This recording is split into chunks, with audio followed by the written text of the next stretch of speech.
قولا سديدا يصلح لكم أعمالكم ويغفر لكم ذنوبكم ومن يطع الله ورسوله فقد فاز فوزا عظيما أما بعد فإن أحسن الكلام كلام الله وخير الهدى هدى محمد صلى الله عليه وسلم وشر الأمور محدثاتها فإن كل محدثة بدعة وكل بدعة ضلالة وكل ضلالة في النار. Para muslim dan muslimah dirahmati Allah Azza wa Jalla, pada malam hari ini kembali kita melanjutkan pembahasan tentang persiapan untuk menyambut datangnya bulan Ramadan insyaallah. Dan tentunya sekali lagi kita harus, kata orang, kita harus mempunyai atau kita harus pemanasan untuk memasuki bulan Ramadan. Dan di antara pemanasan tersebut adalah dengan mempelajari hukum-hukum yang berkaitan dengannya. Apa saja hukum-hukum dan masalah-masalah yang harus kita ketahui, yang kita melakukan atau melaksanakan ibadah bulan Ramadan, ibadah puasa bulan Ramadan. Dan dia termasuk ibadah yang salah satu rukun di antara rukun Islam. Para muslim dan muslimah dirahmati Allah tabaraka wa ta'ala. Hadis yang kedua yang akan kita bahas, membuka pembahasan pada malam hari ini, adalah hadis tentang berita gembira dengan datangnya atau tibanya Ramadan. Rasulullah sallallahu alaihi wasallam memberikan berita gembira kepada para sahabatnya dahulu. Ketika datang bulan Ramadan, Rasulullah sallallahu alaihi wasallam memberikan berita gembira kepada para sahabatnya.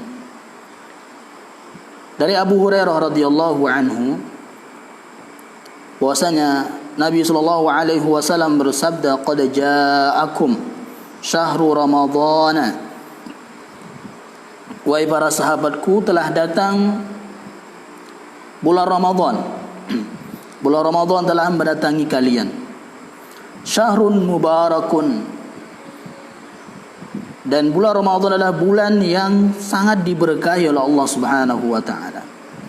Iftaradallahu alaikum siyamah, di mana Allah Subhanahu wa taala telah mewajibkan kalian untuk berpuasa di bulan tersebut. Nah, di sini para ulama mengatakan seperti Imam Al-Hafidh Ibnu Rajab Al-Hambali rahimahullah ta'ala, dia berkata, sebagian ulama mengatakan bahwasanya hadis ini adalah sebagai dalil bolehnya mengucapkan selamat antara sebagian manusia kepada orang lain berhubungan dengan datangnya bulan Ramadan.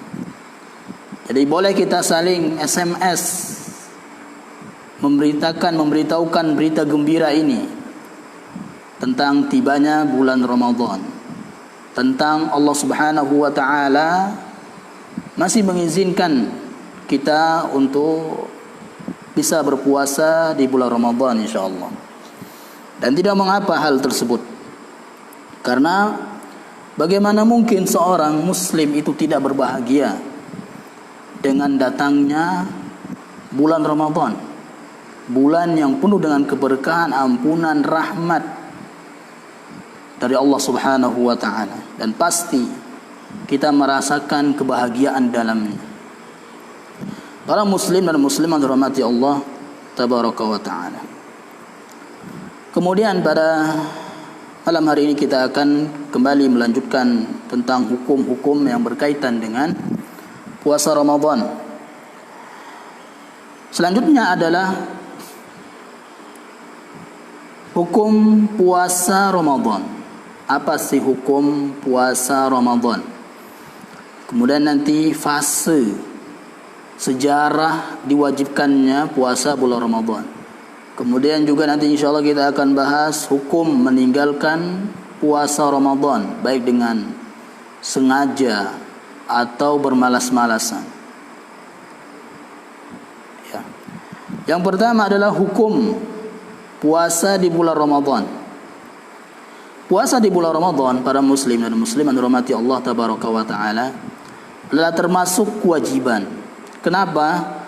Karena termasuk salah satu rukun di antara rukun-rukun Islam. Dalil akan hal ini bahwasanya puasa di bulan Ramadan tersebut adalah termasuk kewajiban kaum muslimin. Bahkan termasuk ya pengetahuan yang semua orang mengetahui akan wajibnya puasa Ramadan. Termasuk ilmu yang semua orang, baik awamnya, ya baik ulamanya, orang alimnya, atau para awamnya, mereka mengetahui akan wajibnya puasa Ramadan. Di sini kita akan sebutkan 3 dalil akan wajibnya puasa Ramadan. Yang pertama adalah dari Al-Quran. Jadi seperti inilah Ahlus Sunnah wal Jamaah, para muslim dan muslimat rahmati Allah tabaraka wa taala.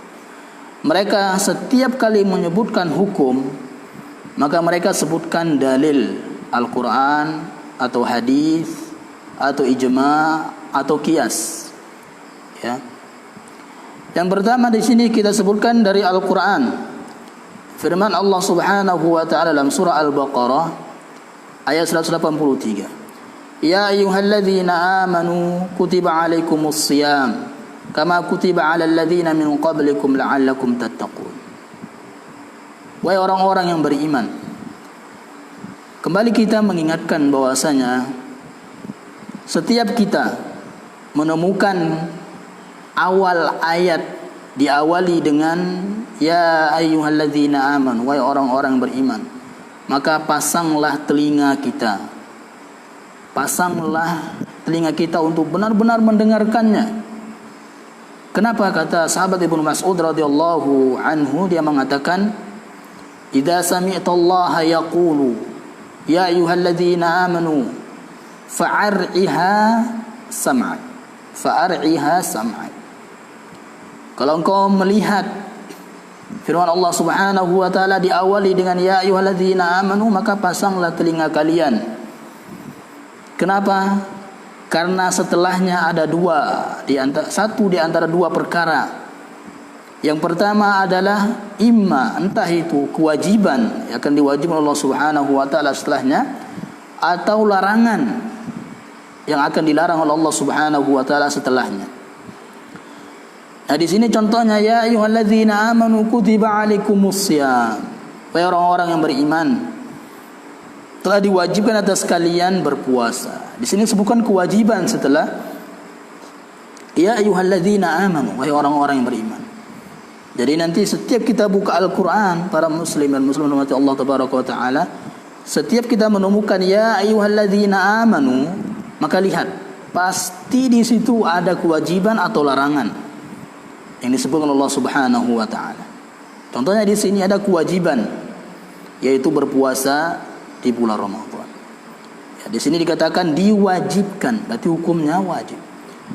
Kemudian juga firman Allah Subhanahu wa taala dalam surah yang sama, ayat 185. Faman syahida minkumus syahra falyasumhu. Karena itu barang siapa yang di antara kalian hadir di negeri tempat tinggalnya di bulan itu, ya, yaitu di bulan Ramadan, maka hendaklah dia berpuasa. Di sini segi pendalilannya adalah falyasumhu. Di sini terdapat perintah. Karena setiap perintah dalam ilmu usul fiqh, al-amru yaqtadil wujuba. Semua perintah dari Allah, dari Rasulullah sallallahu alaihi wasallam, itu hukumnya wajib. Itu hukumnya wajib. Dan sekarang sebagian kaum muslimin Mereka menganggap bahwasanya semua yang datangnya dari Nabi SAW, baik dari lisannya beliau, dari keluar dari lisan beliau sebuah sabda Rasulullah misalnya, atau dari perbuatannya misalnya, mereka menganggap semua itu yang penting dari Rasulullah itu hukumnya sunnah. Tidak, ya. Jadi semua yang keluar dari lisan Nabi SAW berupa sabdanya, yang itu adalah perintah, maka hukumnya wajib. Kemudian dalil yang kedua tentang wajibnya puasa bulan Ramadan adalah hadis Rasulullah SAW menjelaskan tentang rukun Islam. Disebutkan di sini wa shaumi Ramadan. Dan di antara rukun Islam itu adalah puasa di bulan Ramadan. Kemudian yang ketiga adalah dari ijma' para ulama, kesepakatan para ulama. Nah, di antara ulama yang menukilkan ijma' akan wajibnya puasa Ramadan adalah yang pertama Imam Ibnu Qudamah rahimahullah, dia mengatakan wa ajma'al muslimuna ala wujubi siyami syahri Ramadhana. Para ulama telah sepakat atas wajibnya berpuasa di bulan Ramadan. Kemudian juga Imam An-Nawawi rahimahullah, dia berkata, wa hadzal hukmu alladhi dzakarahu ay Asy-Syirazi sahibul Muhadzab wa huwa kaunu shaumi Ramadan ruknan wa fardhan. Dan inilah yang telah disebut oleh Imam Asy-Syirazi, yaitu pengarang Al-Muhadzab.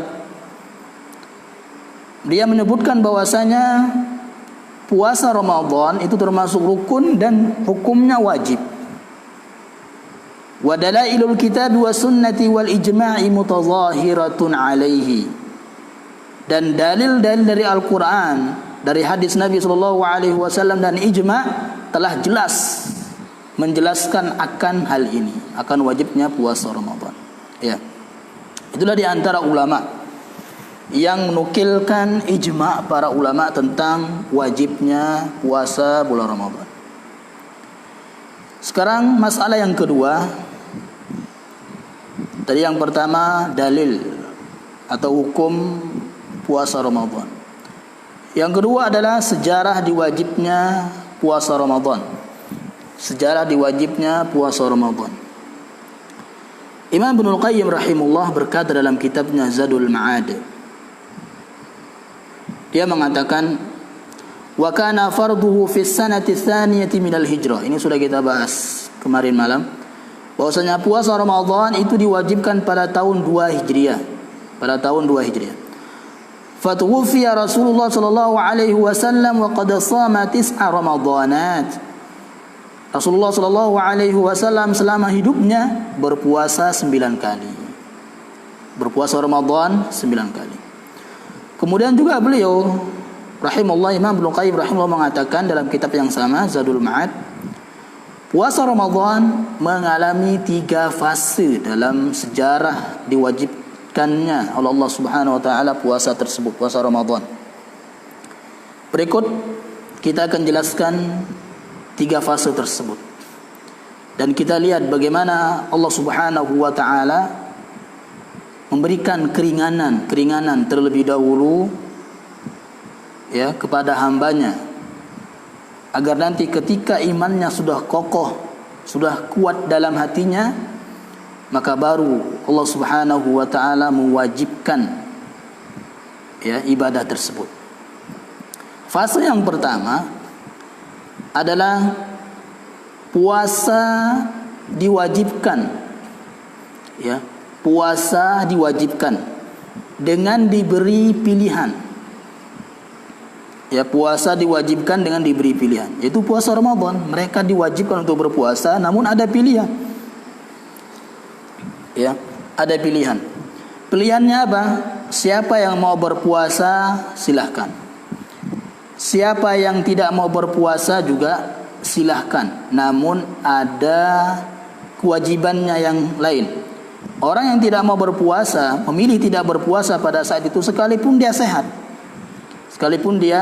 sehat, atau dalam keadaan bermukim, ya, maka dia boleh untuk memilih tidak berpuasa pada saat itu.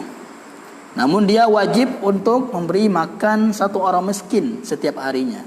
Satu orang miskin setiap harinya.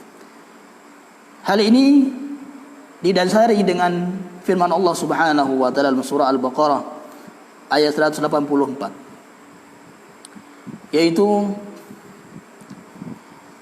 ayyaman ma'dudat, yaitu puasa Ramadan ditentukan waktu-waktu tertentu dalam beberapa hari tertentu. Faman kana minkum maridun aw ala safarin fa iddatun min ayyamin ukhra. Pada saat itu, di fase pertama ini, siapa yang sakit, siapa dalam keadaan safar, maka dia boleh tidak berpuasa namun wajib qada.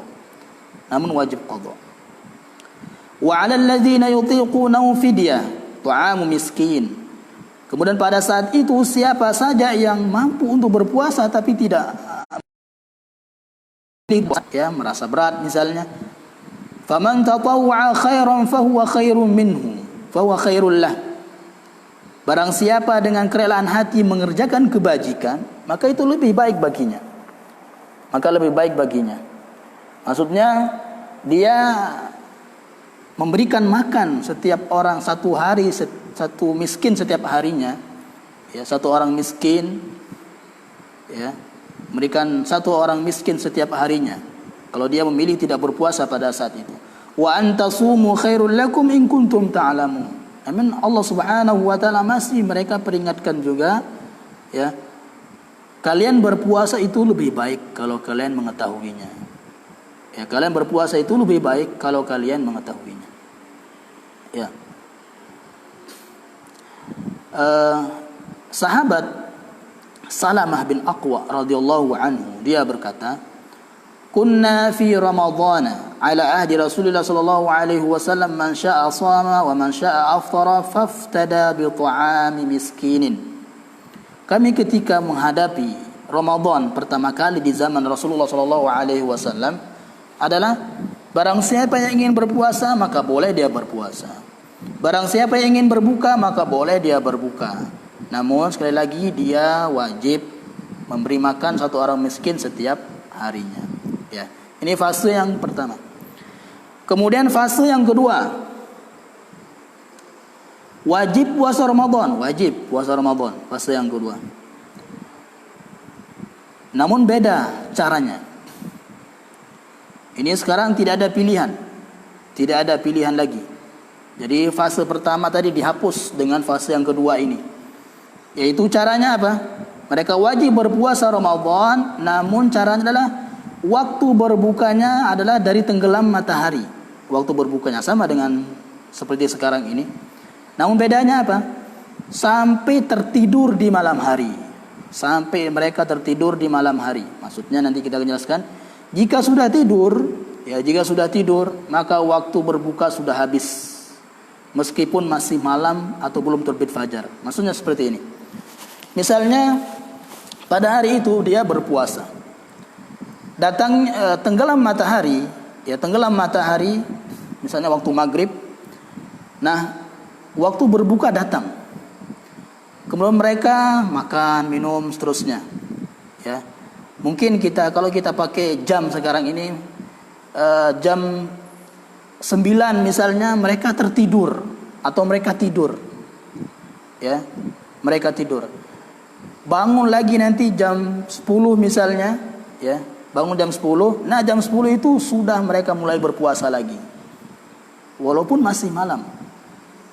Ya, walaupun masih malam. Yang penting kapan dia tidur, bangun lagi, nah di situ dia berpuasa. Ya. Jadi dia berbuka puasanya dari tenggelam matahari sampai tertidur lagi.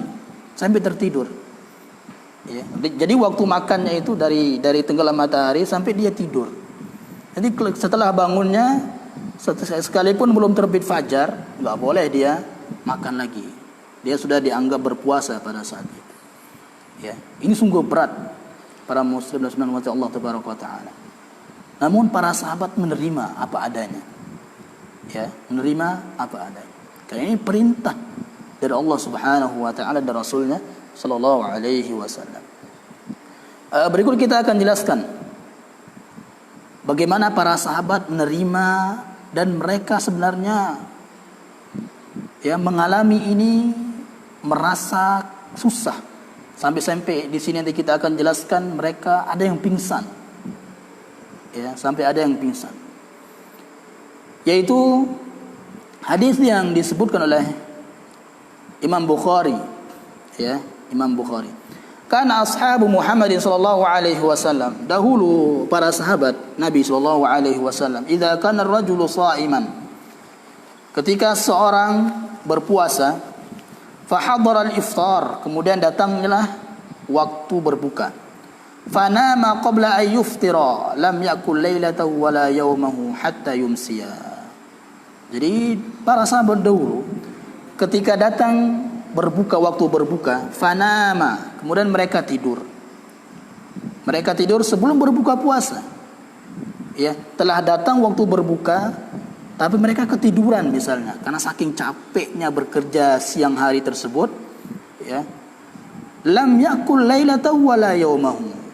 Setelah itu dia tidak boleh makan dan minum lagi sampai ketemu tenggelam matahari besoknya. Ini sungguh berat. Kita lihat sekarang. Wa inna Qais bin Sirmah. Sesungguhnya sahabat Qais ibnu Sirmah Al-Ansari radhiyallahu anhu, dia berpuasa.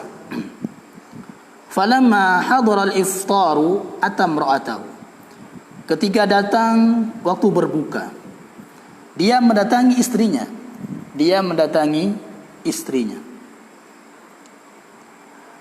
Faqala laha a'indaki ta'am. Maka dia berkata kepada istrinya, apakah ada makanan untuk hari ini, untuk malam ini kita berbuka puasa? Qalat, istrinya berkata, la, tidak ada, belum ada gitu. Walakin antaliqu fa'atlubu laka, akan tetapi saya akan coba mencarinya, kemudian saya akan buatkan untukmu, untuk suaminya tadi. Nah, di sini ada faedah yang sangat besar, jemaah, para muslim dan muslim rahmati Allah tabaraka wa taala, terkhusus untuk suami istri. Yaitu lihat para sahabat yang seharian dia bekerja, pulang-pulang ini lagi puasa, lagi berpuasa, puasa kerja juga, bekerja. Dan di sini sahabat ini tidak meminta keringanan kepada Rasulullah Shallallahu Alaihi Wasallam. Padahal dia bekerja, mencari nafkah untuk istrinya. Kemudian ini sedang berpuasa, datanglah waktu berbuka. Ketika datang sampai rumah, bertanya kepada istrinya, wah istriku, adakah makanan untuk kita berbuka pada malam hari ini? Istrinya menjawab belum ada, belum disiapkan atau belum dimasakin. Dari sini sahabat Qais mengajarkan kepada kita tidak ada rasa marah kepada istrinya. Tidak ada rasa marah kepada istrinya, enggak marah, apalagi ngambek dan seterusnya, tidak. Lihat Qais ibnu Sirmah, Ini menjadi pelajaran bagi kita semua. Bagaimanapun pekerjaan kita yang kita lakukan di siang harinya, kemudian kita balik ke istri kita untuk makan karena lapar misalnya, ternyata belum dimasakin, maka kita harus bersabar sebagaimana sahabat ini. Dia tidak membentak istrinya, tidak menyalahkan istrinya dan seterusnya. Nah, di sini juga faedah yang kedua adalah bahwasanya yang dikenal di zaman dulu sampai sekarang, itu yang masak adalah istrinya. Yang masak adalah seorang istri. Namun suami boleh dia membantu kalau ingin membantu memasak dan seterusnya. Namun secara hukum dari dahulu sampai sekarang, itu keumumannya yang masak adalah istrinya. Wa kana yawmahu ya'malu faghalabathu 'ainahu. Ketika istrinya mencari makanan untuk dimasak, di dapurnya lah kita katakan, untuk suaminya tadi, dan keseharian Qais bin Sirmah ini, sahabat radhiyallahu anhu ini, bekerja, ya, saking capeknya, dan dia tertidur. Faghalabat ainahu, dia tertidur. Faja'athu imra'atu, ketika tidur itu dia belum berbuka tadi, ya. Ketika tidur datanglah masakan itu, ya, datang. Falamma ra'athu qalat, kemudian istrinya mengatakan setelah melihat suaminya tidur dalam keadaan belum berbuka puasa, khaybatan lak, sungguh malang dirimu wahai suamiku, ya. Karena setelah bangun nanti dia wajib berpuasa, ya, wajib berpuasa. Padahal tadi belum berbuka, jemaah. Belum berbuka puasa, ya. Seharian dia bekerja. Oh, Masya Allah, bagaimana kita bayangkan. Falamma intasafa an-naharu husya alaihi. Lihat, saking laparnya dan capeknya bekerja, seketika datang tengah hari, sahabat Qais ini pingsan, ya, saking laparnya. Fadzukira dzalika lin-nabi sallallahu alaihi wasallam.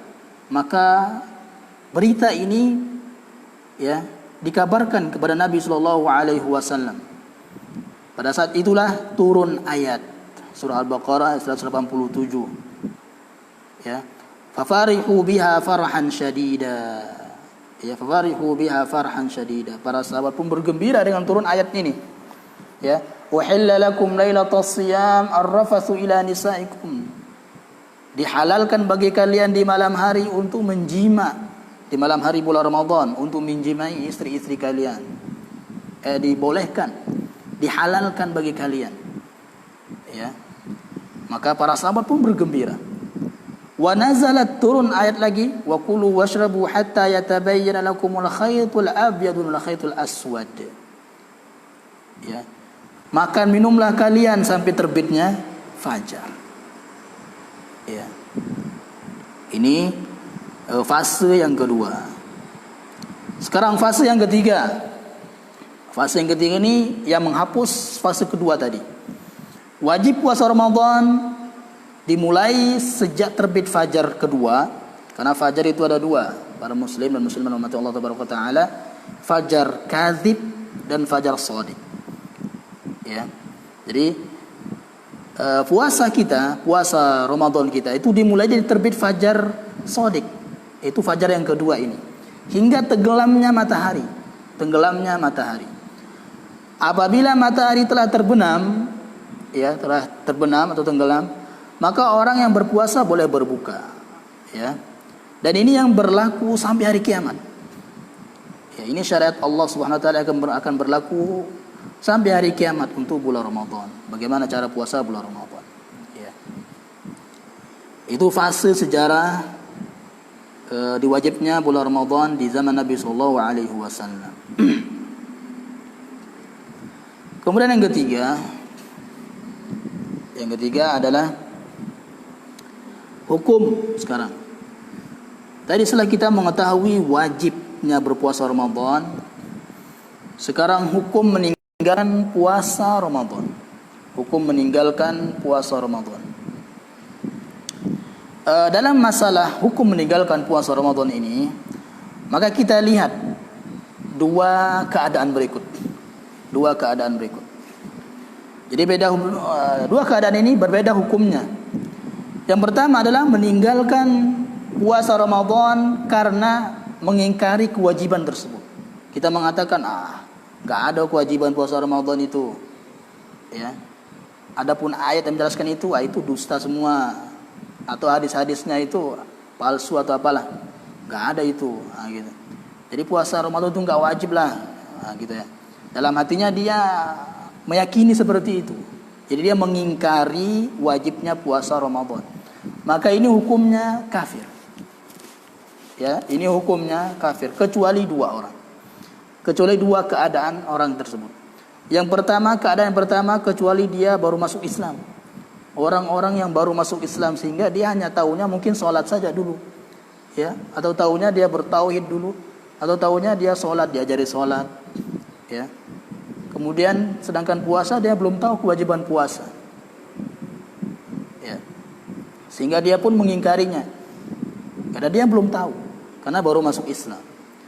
Yang kedua misalnya, keadaan yang kedua yang dikecualikan di sini adalah seseorang yang tinggal di sebuah tempat yang jauh dari pemukiman kaum muslimin sehingga ya hukum tentang wajibnya puasa Ramadan ini belum sampai ke dia. Saking jauhnya tempat tinggalnya dari kaum muslimin, dari kota pemukiman kaum muslimin misalnya. Ya, maka itu tidak dikafirkan. Hal ini berdasarkan ijma' para ulama, kesepakatan para ulama. Ijma' ini disampaikan oleh Imam Al-Kasani. Imam Al-Kasani dia berkata, "Wa mal ijma'u fa innal ummata ajma'at ala fardiyati syahr Ramadan." Ya, la yajhaduha illa kafir. Para ulama semuanya, ulama kaum muslimin, itu telah sepakat wajibnya puasa Ramadan. Maka tidak ada yang mengingkarinya kecuali orang kafir. Ya. Jadi siapa yang mengingkari wajibnya puasa Ramadan, maka dia kafir. Ya, dengan dikecualikan dua keadaan tadi. Ini yang pertama. Yang kedua, keadaan yang kedua. Orang yang meninggalkan puasa Ramadan karena sengaja atau malas. Karena sengaja atau malas. Orang seperti ini, para muslim dan muslim hormati Allah tabaraka wa taala, maka tidak dikafirkan.